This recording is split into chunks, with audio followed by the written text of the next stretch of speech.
Welcome to I Drink Your podcast. Oh gosh, it's a real pleasure to be here. Thank you. You leave me no choice. Here comes the smolder. Wait, you like that? No, you don't like that? No, I don't like that. No, how about that? You like that? A little better. Bread makes you fat? Does this count as annoying? Just tell me what you want me to fuck! Not you, and not you. Okay, I think it's time to take off your clothes and jump me. $1 million isn't cool. You know what's cool? I drink your podcast! I drink it up! Welcome to another episode of I Drink Your Podcast 2010, going through the best movies that 2010 has to offer. Thank you again to all those who support us. We do appreciate you. Please like, rate, subscribe, share us with a friend or two. But before we get started and dive into this movie, I'd like to welcome Emily. Hello, everyone. Emily's a regular co-host here, and we've got our guest, Ryan. Hey, Ryan. Hello, everyone. And my name is Ben. And before we jump into this movie and to get a chance to talk to Ryan, Emily, what's in your glass today? Inspired by this movie, I had to find something very red, not only for some interesting visual choices, but also for all the blood. So I'm going with some cranberry juice tonight. Tasty. So tasty. Helps with the digestion, I hope. Ryan, what do you got? I'm drinking a Viking-inspired artisanal blend of orange and watermelon sparkling water because I am a lightweight. Yeah, all right. Yeah. Ben, what about you? I went with the Scottish theme tonight, and I have a Scotch, single malt Scotch. So just enjoying a little drink in honor of the setting for the start of this movie. Wow. That's intense for a Tuesday evening, Ben. I love it. Yeah, I'm not a Scotch drinker either, so that little sip I just took was almost enough for me to be like, I think I'm done, but I'm going to keep going. Okay. No one said you had to drink it for the entire podcast. You're just drinking a part of it. That's what matters. A very, very little part of it. We have a new segment that we started, what was it, last week, Ben, right? That was last week, yeah. WTF, WWY, WAYWT. That's the one, right? That's that is the easy to remember acronym for it. I Yeah. have to take your word for it. So it is my turn for this. What the fuck is wrong with you? Why aren't you watching this? Did I do that right, Ben? Watching what? Yeah, but what are we talking about? We're talking about Interview with a Vampire. Why haven't you guys watched this 2022 show yet? Actually, first off, Ryan, have you watched the first 2 episodes yet? No, I didn't even know that this existed. Oh, what the fuck is wrong with you? Why aren't you watching this? I'm sorry. I have other things to do. I didn't realize. I'm sorry. I'll back down. Ben, have you seen this? I haven't even seen the Brad Pitt movie. I'm way What the fuck way is behind. wrong with you? Why aren't you watching Neither this? have I. Oh wow. Wow, I cannot believe I found something that neither of you have watched because let's be honest, Ben and Ryan, both of you consume media way faster than I do. That's true. Yeah. Some would say too fast. Maybe. Could be. So, Interview with a Vampire, it is a new series on AMC Plus. And I'm just going to throw it out there. I fucking love it. I've only seen 2 episodes and I absolutely love it. And I don't want to give too much away other than the fact that it is a wonderful retelling of the original movie and the world of Anne Rice's books. I haven't even read the books, but I know enough about the world based off of just Vampire the Masquerade and LA by Night. It is just beautifully done. I will say the main character, he's a Black man. And so when they go through the whole how he came to power like 100 years ago and how he has money as this character, it is, I think, just one of the most interesting ways that they handle it. The vampire gifts are fucking incredible in how they visually show them, but y'all gotta check it out if you haven't. Okay, I've seen Twilight. Is that close enough? It is sexier and No. way more you can't be beautifully sexier done. than Twilight. No way. I refuse to believe Breaking that. Dawn Part 1, are you serious? My God, I cannot even handle how sexy this show is. So sexy, but it seduces you in such a delightful, delicious way. Like, it's not in your face. This is going to be sex. This is going to be naked people. This is like the art of seduction. And it is so cinematically beautiful. You both are going to love the filmmaking and the acting in it. Just amazing. Okay. I'll have to check it out. Should I watch the movie before I see the show? I don't know. I feel like there is value to it for sure. I know, Ben, you like 90s movies. Mm-hmm. But I think there is value to it. I think it's a fun time with Tom Cruise and Brad Pitt, but I don't think everyone has to watch it to enjoy the show. No, that's with Lestat, right? Mm-hmm. Is he in the show as a recast character? Do you want an answer to that? I'm sure that answer would be given in the first episode, wouldn't it? It is absolutely given in the first episode. Oh, well, fine. The answer is yes. I guess I'll just go watch it. Whatever. Lestat and Louis are back, retold better than ever. Is that the tagline for the show? Lestat That is and Louis my are back. like it's Chip and Dale, and they're back. Lestat and Louis are back. They're cops. No, you guys are going to fucking love it. I hope you enjoy it as much as I do. And yeah, what the fuck is wrong with you? Why aren't you watching this yet? Yeah, I guess I added we a gotta why. get around to that. This week we did watch Valhalla Rising, which is available on Tubi to watch, with just a few commercials. Not too bad. Yeah, it's a very stressful experience trying to anticipate what the next commercial is going to be and where it's going to cut in between. And I got to tell you, I've seen enough commercials of Disney on Ice that I don't need to see them anymore. But thank you, Tubi. Thank you for keeping that alive in my life. I thought Tubi did a great job, though, of cutting a scene where it made sense. Whereas a lot of these streaming sites will cut it in like the middle of a conversation. Yeah. Yeah, they at least let the scene break before they cut. Yep. That's nice of them. Ryan, we're really happy to have you back with us. You have some new things going on. Would you like to tell us about One Track Mind? Yes, absolutely. So One Track Mind is my brand new podcast. We literally started last week. It's where I analyze films through their audio commentaries, good and bad, blockbusters and indies, comedies and dramas, live action, animation. We cover the entire cinematic spectrum, one track at a time. And it's the only commentary podcast that matters because as far as I know, it's the only one that exists. Fuck yeah, it is. All right. Yes, everyone should check it out. If you haven't heard any of our episodes with Ryan on, or Coolness Chronicles, or Reels of Justice, or now One Track Mind, Ryan is one of the funniest fucking people on the planet. Oh, thank you. That's so sweet. Awesome. What are you looking forward to next on One Track Mind? Well, just dropped an episode on Texas Chainsaw Massacre. Nice. October feels. Yeah, I got to get the spooky stuff in there. And next up is The Car from 1977, but I'm not reviewing the movie. I'm reviewing the commentary for the movie, right? Which is easily the most awkward thing I've ever watched in excess of 4 times.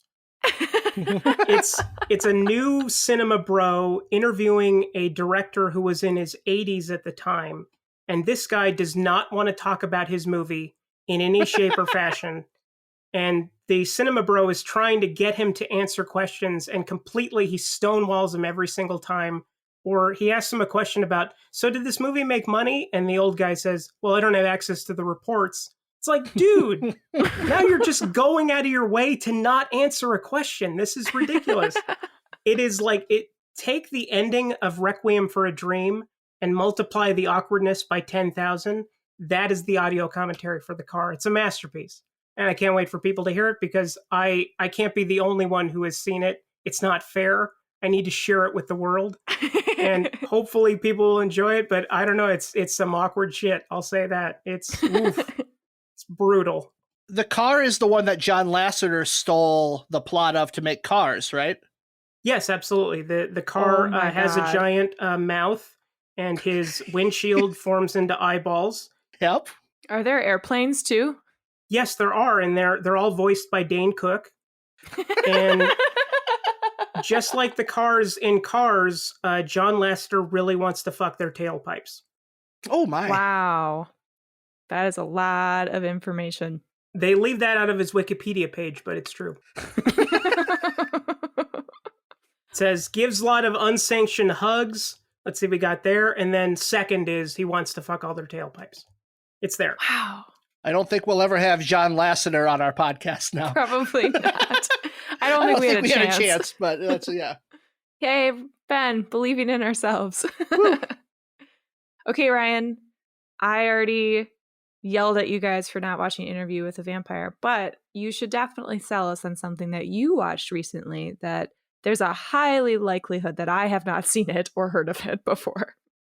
I'll talk about a movie that I saw in the theaters last weekend, and that is See How They Run, which is, it's kind of a sincere Agatha Christie murder mystery, but also a parody of Agatha Christie murder mysteries. It has Sam Rockwell as the least believable British constable you will ever see in your life. Saoirse Ronan as kind of his deputy officer, who is, I don't think I've ever seen anyone as cute as her in my entire life. Like, literally everything she does is delightful.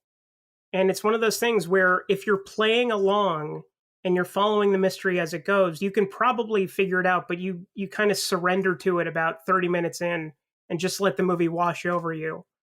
And then by the time the answer comes, you lean over to the person you saw the movie with and go, see, I told you, I knew that was going to happen, but you didn't. Or at least I didn't. And I'm not that bright, so that's probably why.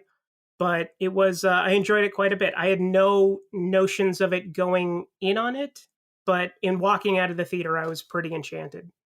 Wow. This sounds like something I would love. Yeah, this movie looks really fun. It is. It's a delight. Just in looking at kind of the imagery of it, it looks a little bit like Hail Caesar. Would you say that's a good comp? There are elements of there in there, yeah, but it's more like, I would liken it more to Clue. Oh, okay. Like, it gave me real Clue vibes. It's giving me a raging Clue.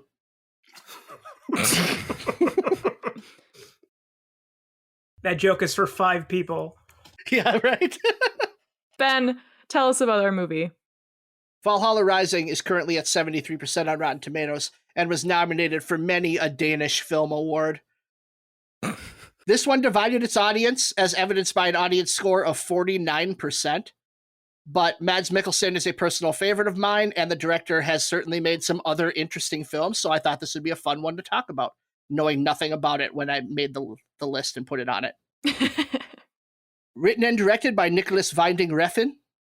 Also directed the Pusher trilogy and the Tom Hardy movie Bronson. And the year after 2010, he wrote and directed Drive. Outstanding movie. Yep. Starring in this movie is Mads Mikkelsen. He starred in Winding Refn's Pusher trilogy and was also in King Arthur and Casino Royale as the main Bond villain of that film, Le Chiffre. Just gonna throw out there that King Arthur, when he's in it, I fell in love with him and I was like, I don't know, 15, 14 years old. Fuck. Just love him in it. Have either of you seen Another Round? No. Yes. What'd you think of that one, Ryan? Absolutely loved it. I had no idea like what it would be. All I knew is that I think it won the Academy Award for Best Foreign Film. Mm-hmm. But that was a year that I didn't actually watch the Oscars, so I had no idea really, but it's on Hulu if you've never seen it, and it is fantastic. It's about teachers, Emily. Oh, really? Yeah. Teachers and alcoholics. Teacher alcoholics. All right. Alcoholic teachers. Which are synonyms. Emily, you had not seen this movie before. No. What did you think this thing was about? Well, seeing that I know so much about Norse mythology, actually I know way more than like the average person because I've read some Norse mythology books and I've played God of War. Obviously, I know everything about it. But anyway, I was like, hey, Valhalla Rising, we're going to take what those words are and put something together, just like I normally do.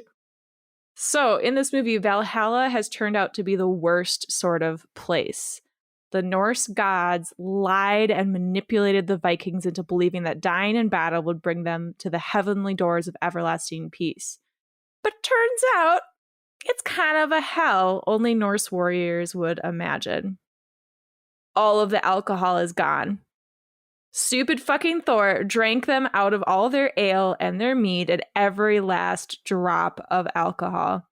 So the warriors decide to fight back and begin an uprising. Yeah, on the cover art for the DVD, it's actually up in parentheses. Yeah, yep. That's not what we got. Was it not? I'm pretty sure that's not what we got. I didn't see Loki 100% anywhere. Sure. That's not fair. He was that guy. Oh, that's right, that guy. Yeah, there you go. Yeah, I got you.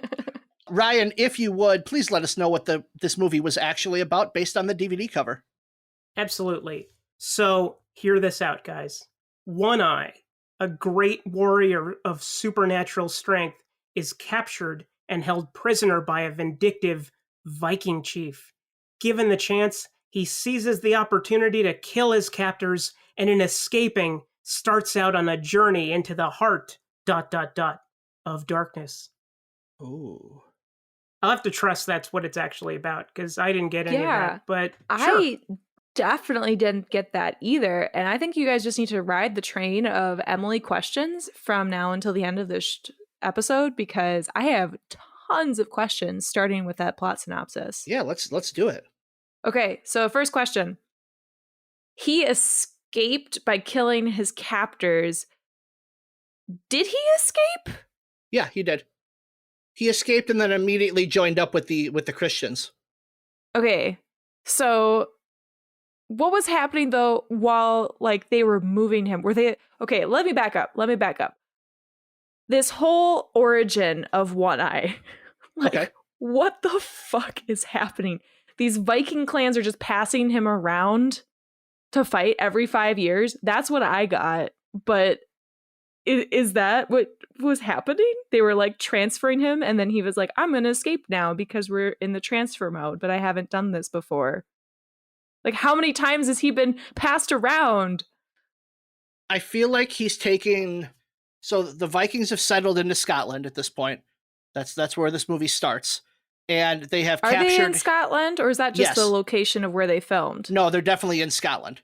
Okay. So this is the part of the 13th century where the Vikings have moved over to Scotland and started taking over. They talk about the different clans of the Highlands. That's talking about specifically the Scottish Highlands. Okay. So One Eye is held captive by one of the Viking groups, and my understanding is the Viking groups use the people like One Eye to battle each other for their entertainment. Right. Oh, so okay. It's Norwegian Gladiator. Yeah. Gotcha. A lot of mud, a lot of rain, a lot of mist, a lot of grime. Yep, and they're transporting him around with them as like the main entertainment that they have. Okay. And to show superiority over the other Viking clan like groups by having this person fight whoever their person is that they got. It would just be cheaper to get Netflix. They're always waiting to entertain you over at Netflix. Yeah, probably cheaper to invent it, make a bunch of movies, and use it. Vikings is on Netflix. There you go. They would love that. That stupid joke I made had a purpose. Okay, what else you got, Emily? Okay. I think I fully understand this movie, and I'm ready to really explain everything. I thought you said that you didn't, but now you're feeling more confident based off my first question? Well, I read a Wikipedia page. I did too. That it did helps. Not make sense. That's when more questions came. More questions. I read the Wikipedia page, and I was like, oh yeah, that's exactly what I saw. Fuck off. No way. Okay. Just stripped of any of the imagery. So we had a bunch of these title cards kind of showing chapters of what was happening. I wish I would have written some of them down. I wrote them all down. Oh my gosh, you did? Can you read them? I can. Please do. They are Part 1, Wrath.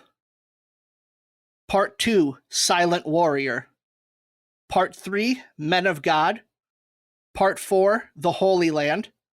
Part 5, Hell. Part 6, The Sacrifice. Okay, so my question was originally, do the title cards actually do anything to help me understand what is happening? And my answer is not really. I feel like it gives a general kind of like feel of where we're moving, but I still don't really get what the plot was. So it's like the titles of the chapters of the Harry Potter books, where I get that. Like, they make a little bit of sense, but if you read them on their own, like before the chapter, it's like, I don't know what the fuck that means. Okay, fine. That's an easy one then to answer. My favorite Harry Potter chapter is called Hell, ironically. I don't remember which book it was, but it was my favorite. I love it. Okay, this one is more for Ryan because I feel like Ryan definitely has the expertise when it comes to understanding visions in media. Oh, yeah. Just have a gut instinct on this.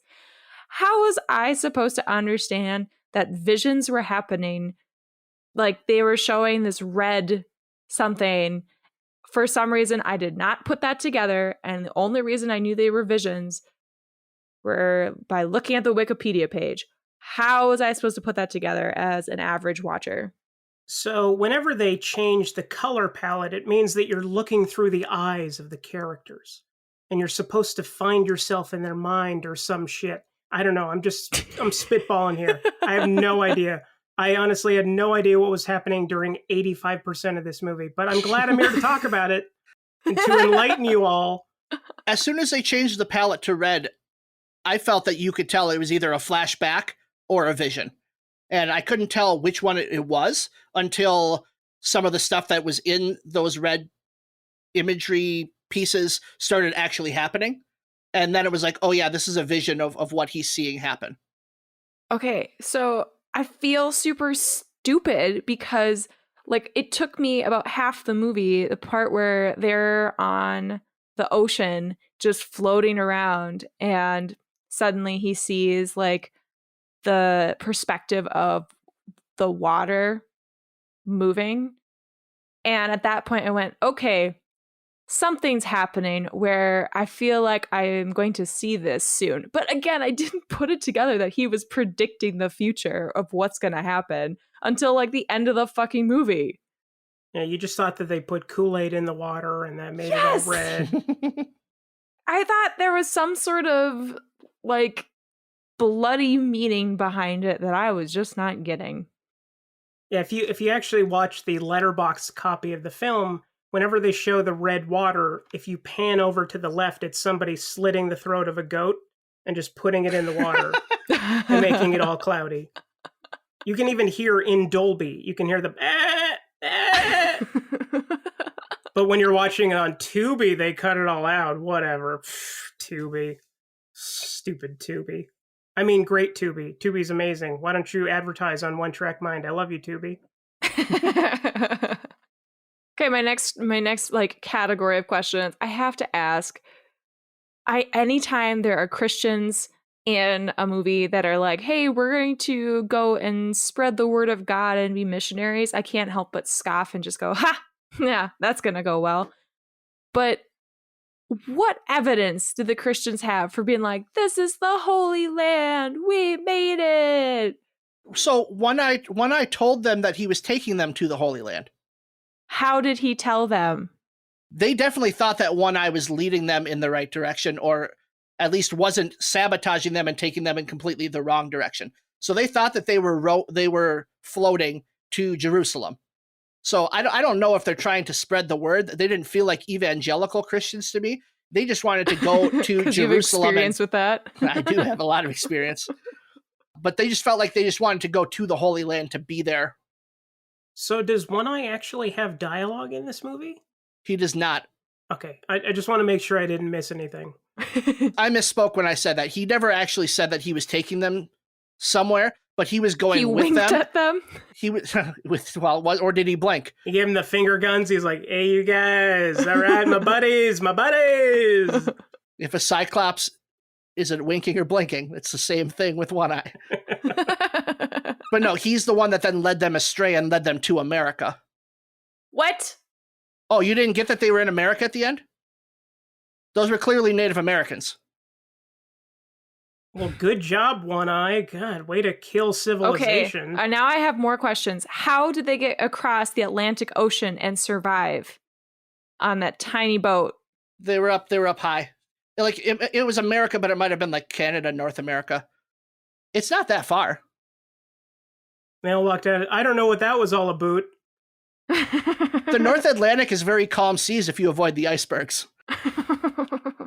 Just ask the Titanic. Mm-hmm. Okay, so because I was going to ask if that was what I was supposed to think, that they made it to America, because when looking on IMDb's trivia, which you can always trust, right?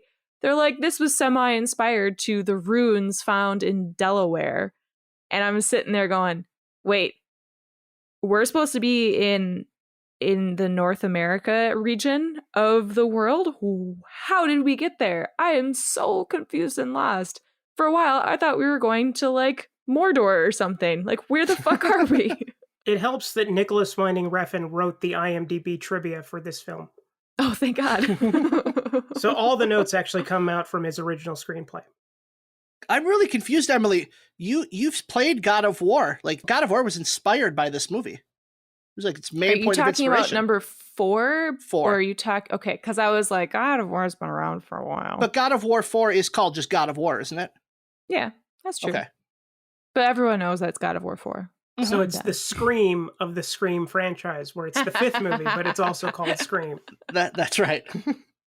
Okay, so getting to another thing that I found in IMDb, because again, I was like, I don't know what the fuck I'm watching. They talked about this being a metaphysical sci-fi movie. I'm sorry. Where is the science fiction in this? Is it because they made it from Scotland to Canada somehow in the, 1200s? I think it's I wouldn't classify it as sci-fi. I'd say it's more fantasy. But the stuff with the child being able to hear One Eye's thoughts, and just the whole mythological journey of One Eye. Plus, they had Google Maps, which is what got them to Canada. Okay, but what is metaphysical? I kept on like trying to figure out what people meant by metaphysical. They're like, there are metaphysical stories and metaphysical horror and metaphysical sci-fi and fantasy. And I was like, what the fuck is metaphysical? It's the meta of physical things. It's physical, but it draws attention to itself. Therefore, metaphysical. Metaphysics is the branch of philosophy that studies the fundamental nature of reality, the first principles of being, identity and change, space and time. Are you reading something Causality, right now? necessity, and possibility. Yes, so yes, you are reading that's something. straight from Wikipedia, yeah. Because for a minute, you sound like you knew what you're talking about. Rarely do I know what I'm talking about. If I couldn't see your eye line, I would have completely believed that. Okay, did we get a metaphysical feeling from this movie then? With the way that he's having these visions of the future, I think that is a metaphysical thing, because it's about the nature of reality. Same with the ability to hear another person's thoughts. All right, fine. You sound convinced. I'm not convinced, but here's what I'm angry about. Why didn't we get a fucking spaceship? Okay, I agree with you.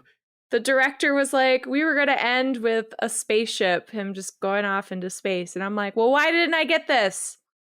I feel like that would have just... He's like, that would have made it too easy for audiences. I was so fucking confused. Please give me something easy to latch onto. Well, they actually cut that from the final film.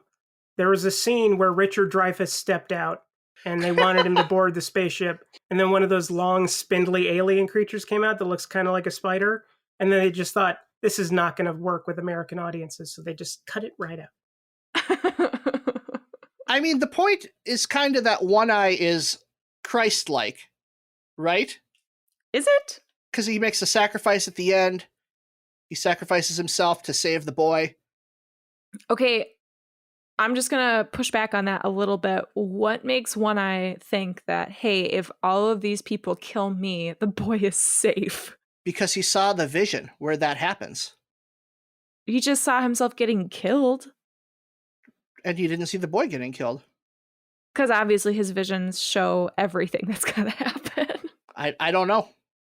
Oh, that just frustrates me because I just don't know what happens to the boy, and I don't know if that's actually a sacrifice or not. Oh, that's John Smith. He falls in love with Pocahontas. Fuck off. That's just your way of saying I don't understand this either. You got to retreat into sarcasm. Yep. Whereas talking about Richard Dreyfuss and spaceships, that's not sarcasm. That's sincere. It's not the boy's story, so what does that matter? It's One Eye's story. Right, but like, if this is the resolution of One Eye getting murdered, shouldn't there be some sort of resolution in like the aftermath of what he's done for the boy? From a storytelling standpoint, probably there should be. But at the same time, when One Eye's story ends, the movie ends. Because this is One Eye's story. Because there's no more One Eye. And Nicholas Winding Refn has always been kind of allergic to actual storytelling. Like, he's a great visual stylist, and he's great with like performances and mood, but in terms of telling actual like narrative arcs, it seems to be something that he's completely disinterested in. Which is fine. Okay. It's a perfectly valid way of making films, but it can be quite frustrating at times, such as in this film. That actually makes this entire movie way better for me. I am not even kidding you, because the plot was driving me fucking bonkers. And you just saying that makes me go, yep, I can accept that. I'm done trying to understand this movie. It is a lot of slowly paced scenes of warriors low talking to each other as the wind whooshes, which is, you know, if that's the kind of movies you like, well then feast on this, because you're going to get a whole lot of it. Emily, I texted you after I got done watching it, and I said, this is the most art film that we've watched. Like, the one where it's just about how does this make you feel. It's not about the plot. It's not about really anything. It's just, how did you feel while watching it? It's a your text was a lot. Yes. I was going to say your text was a lot shorter than that, but yes, I now understand what you mean by that. Well, thanks for trying to answer my questions, guys. Is that it? You have no more questions? See, Ryan basically made me go, yep, there's no plot. Move on. So I'm okay with that. I do my part. Thanks, Ryan. Well, then let's get into the good, bad, and weird of this movie and start with who or what won this movie for you? I have a quote that made my entire day when I was watching this movie. The quote was from one of the Vikings talking about the Christians, talking about how they eat their own God, eat his flesh, drink his blood, abominable. And I was like, yeah, it's fucking weird. Seriously, I'm kind of callous with my religion. I don't really have a religion, but when it comes to Christians trying to push their agenda, I love laughing at their misfortune, I guess, which is kind of fucked up. But either way, loved the quote. It was great. You're always rooting for their skulls to be crushed and their organs to be ripped out, just like Mads Mikkelsen does to some guy's intestines in this. That's right. If you haven't seen this movie, he rips out a dude's intestines. It's pretty rad. Full on is pretty disembowelment. rad. That was almost my winner. The disembowelment? Was just the makeup in general. Oh, yeah. Oh, it's outstanding. The head on the spike, the guy getting brained by the rock. Yeah. And then just also blood, tattoos, mud, scars, all in a completely outdoor shoot. And maintaining some consistency on the look of that. Just really impressive. Reminded me a lot of The Northman. Mm-hmm. Oh, yeah. Both in terms of the color palette and just in terms of how brutal it can be. And grody-ness and griminess to the nth degree. Like, it really makes me realize I would not have survived the 13th century. Like, I mean, I have OCD. I can't eat a piece of pizza if I don't have a paper towel on the plate because it can get condensation and it can get a little soggy. That's my OCD level. I would not have survived this time period at all. I would have been the guy who got disemboweled or got his skull crushed in simply because they're tired of hearing me talk about the condensation on my pizza slices. In the end, though, my winner had to be what was just a great performance. It's tough to rebound after a star-making turn and choose the right project that shows off your range and skill. But that's exactly what we see from this movie. Nobody thought we would ever see The Mist receive another top-billed role like they did in 2007's The Mist. But the mist in this fucking movie, my God, it transcends the movie itself. It's no longer confined to playing a villain. Now it's like this force to be reckoned with, a true anti-hero that doesn't even need dialogue and can just like be there and occupy every inch of the frame. Oh, it's gorgeous. Loved the mist. For a minute, I couldn't tell if you were serious or not. You were so in love with the mist. I'm like, I love the mist. 5 or 6 of my notes, and I only took like 10 or 15, were, God, that fucking mist. I love it. I feel like at that point I was starting to read the Wikipedia page because I was really lost of what was happening, and so I might have missed a lot of it. You missed the mist. Yeah, it's too bad. Sorry, Ben. Ryan, what about you? I have to give it to Mads. It's not easy to be wearing nothing but caked in dirt and just utter filth and to come off looking so damn hot. Oh boy, I wanted to reach into my television and give him a big old smooch. I was transfixed I was Mads about Mads. I was so on board. And unfortunately I did not get a chance to kiss him, but maybe when the sequel, Valhalla up, again in the quote, the parentheses, uprising. I'm looking forward to that when it debuts on Crackle, which I believe is still a thing. I wanted to introduce him to my one eye. Okay. You beat me to it, damn it. You beat me to it.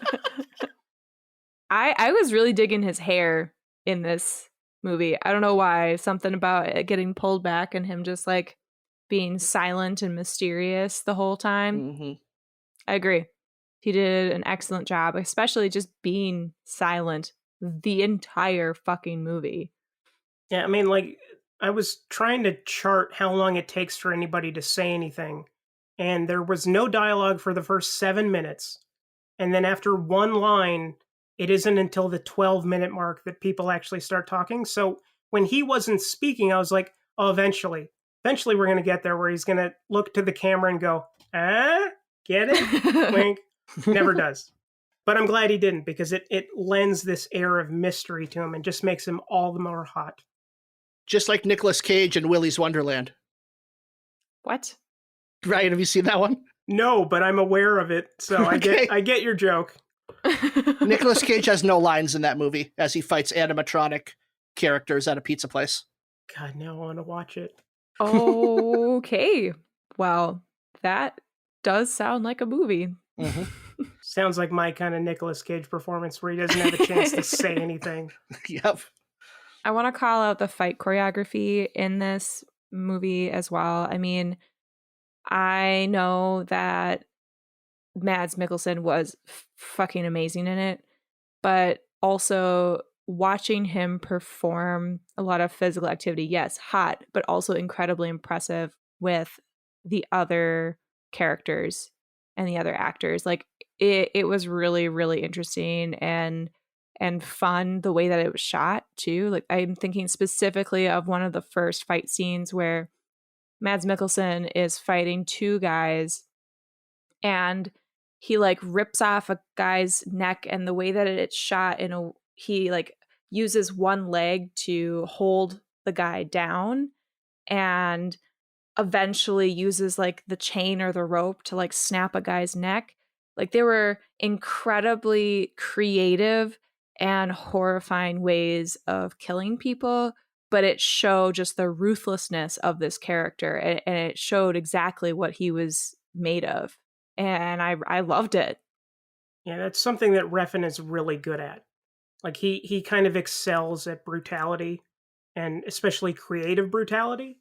It sounds like a contradiction in terms, but that's something that he's absolutely he's one of the best I think we have currently, which is a shame because he hasn't made a real movie in like 7 years. But God, I hope he gets back to it, because I can't wait to watch a movie and feel completely repulsed and yet attracted at the same time. And that's exactly what he does.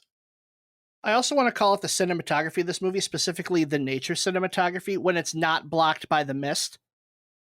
Because I loved like all of the shots that had like the mid shots of people in the foreground and then nature in the background. Specifically, there's a shot near the end where it's the guy who got stabbed and he's on the top of the hill and like the light is shining down on him from above and it's overlooking the whole area. Just a beautiful shot. Yeah, I love how they used the surroundings within the cinematography for sure. It was just gorgeous. I'm really glad that they picked Scotland. I don't know if that's just like cheap to film there or if there was like a particular reason. I don't know, but I really enjoyed seeing how they used the scenery. It's a great sense of composition. Like it's a even when it's hard to kind of like go along with it, it is a beautiful looking movie at all times. It reminded me a little bit of a Malick film in that way. Yeah, absolutely. Yeah, like The New World. Yes, absolutely. The New World. It was the one I was thinking of too. But also in the what the fuck is going on way the Tree of Life had. Yeah, absolutely. Although I think I understood the Tree of Life a little more than I understood this. And I don't understand the Tree of Life at all. Let's just put that out there on Front Street. I adore that movie. 5 stars, would recommend, but I have no idea what the hell is happening at any time. And that's a 3-hour movie. Yeah, that's one we get to do next year. Ugh. I don't want to do that. Sign me up for that. Let's talk about the bad, other than maybe just not being able to understand. Well, other than that? Oh, well, I got nothing. Yeah, that's actually kind of hard because the lack of substance was the hardest thing for me. I just wanted a little bit more depth and a little bit less guesswork on my part. And maybe that's okay to have if it was a shorter film. And I know I'm complaining the fact that it's an hour and a half, right? But the way that the shots were edited together, they had such long, drawn out shots. I immediately was like, oh, is this fucking There Will Be Blood again, where I just have to sit here and wallow in this one shot for like 15 seconds? And I kid you not. But those long shots made it feel so long. And I get the point of it. But for someone like me, where there wasn't a lot of depth to the characters that I could attach myself to, it was hard. Yeah, I'm all for showing and not telling, but dear God, give me some telling. So I got 120 lines in this movie. Yeah. And trying to pick up the story through like broken fragments of dialogue that are like low, rumbly, accented voices. It was like, after reading the Wikipedia article, I was like, yeah, that's what I saw, but I had no idea if that's what was going on while I was watching it. How about weird? This is going to be kind of mean, but the kid's face the whole time. You're right. That is mean. It is mean.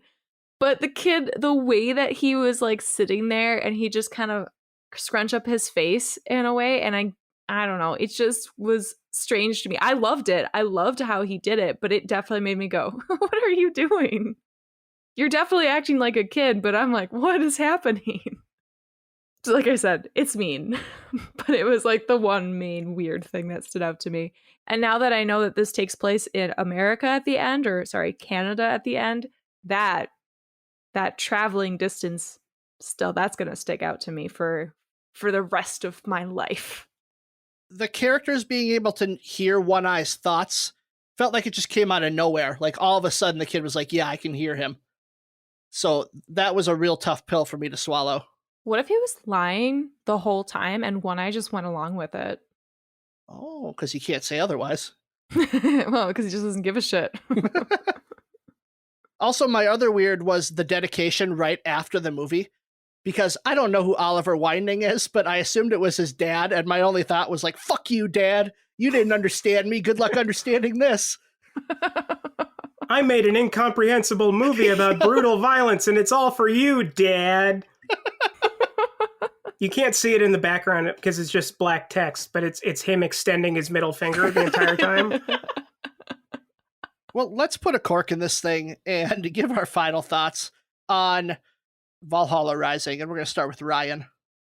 So, Valhalla Rising, it was a movie I watched. It was a movie I let drink in over me. I don't know if that's a phrase, but I'm going to say that it is now. Strange pot of gumbo this movie is. I did not understand a single solitary second of it, but Man, was it pretty. Just a pretty, pretty movie. Emily.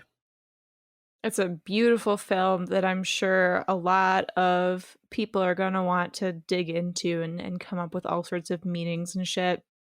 That's not me right now. I probably won't watch this movie again. Although I did enjoy a lot of just the gorgeous art of this movie. And obviously, Mads Mikkelsen was hot. So, yes. I guess it's worth it for that part.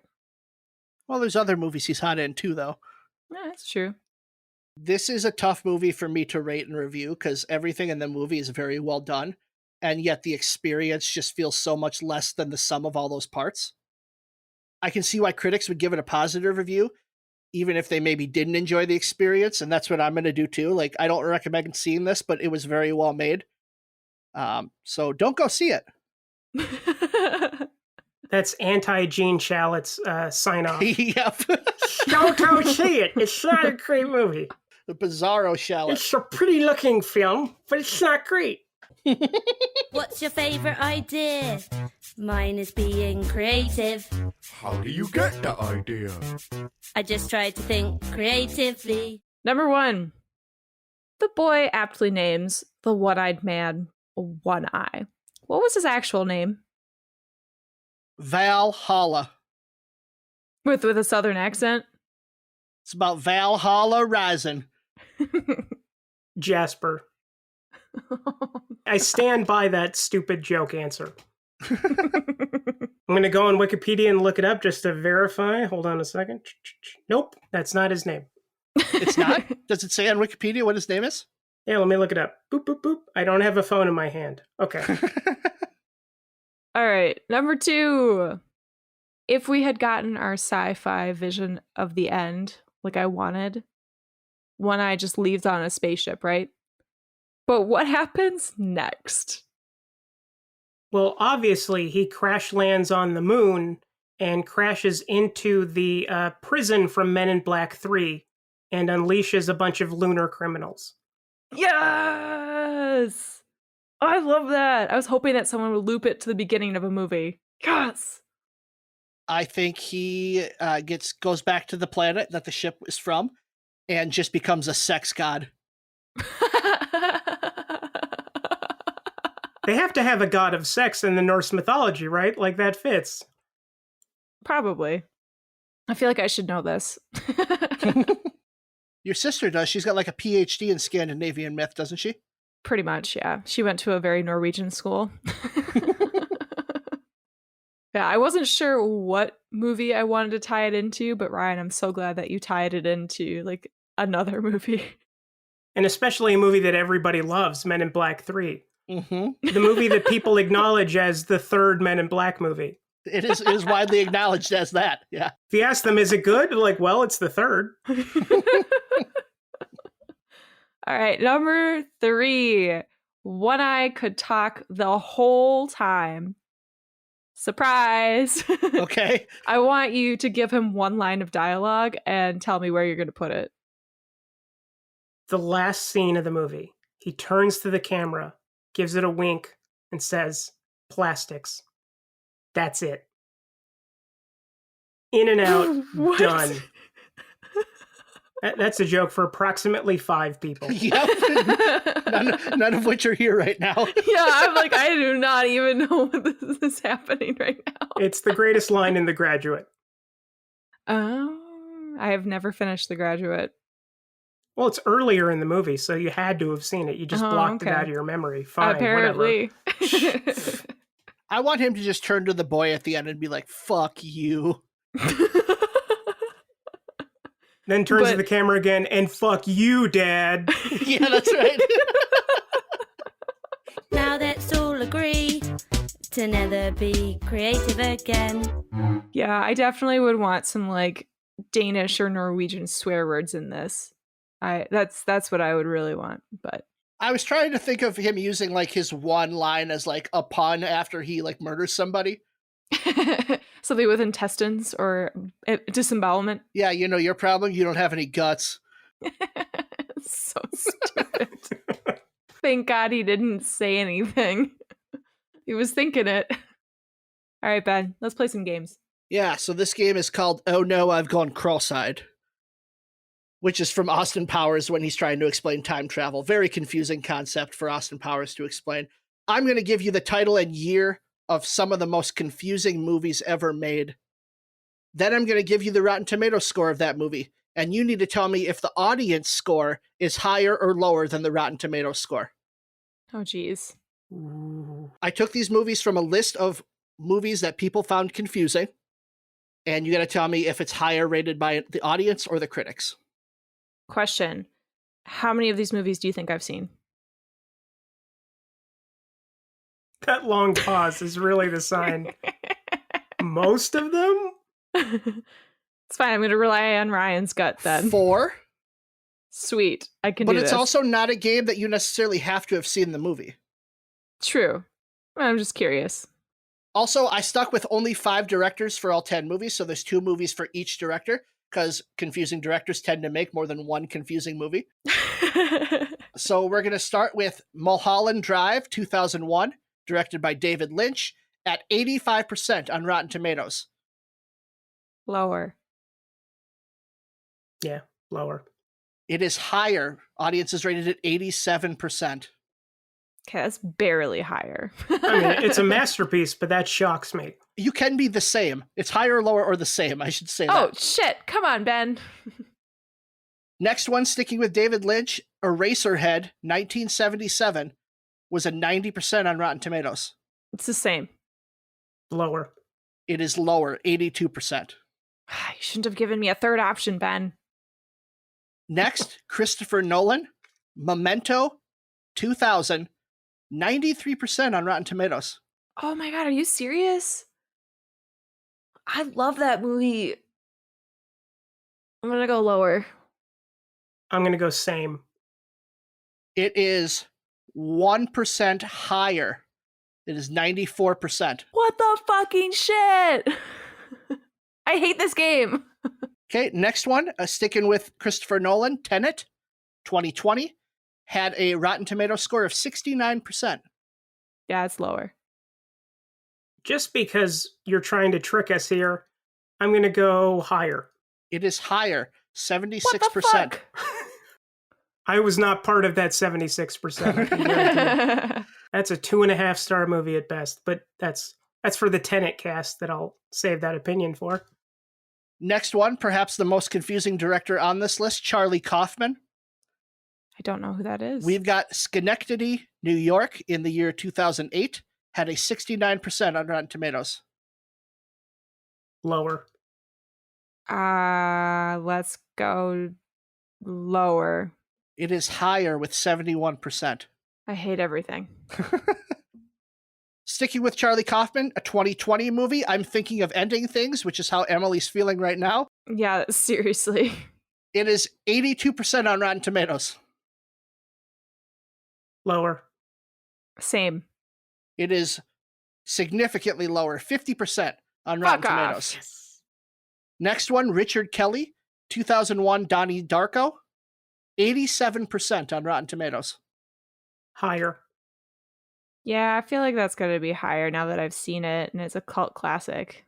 It is lower, 80%. What? You got This game sucks.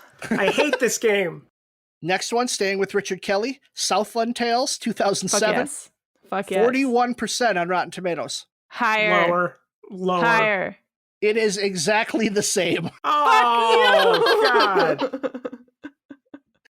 I hate you so much, Ben. Last director, Stanley Kubrick, 2001 A Space Odyssey, 1968, at 92% on Rotten Tomatoes. Lower. Yeah, lower. It is lower, 89%. Oh, I got one. You got one right on a 50-50 game. Hey, it's 33.333%. Yeah, really, it's closer to 2%, because... Fuck off. Last one, staying with Kubrick, The Shining, 1980, 82% on Rotten Tomatoes. Higher? Yeah, I'm going to go higher. It is higher, 93%.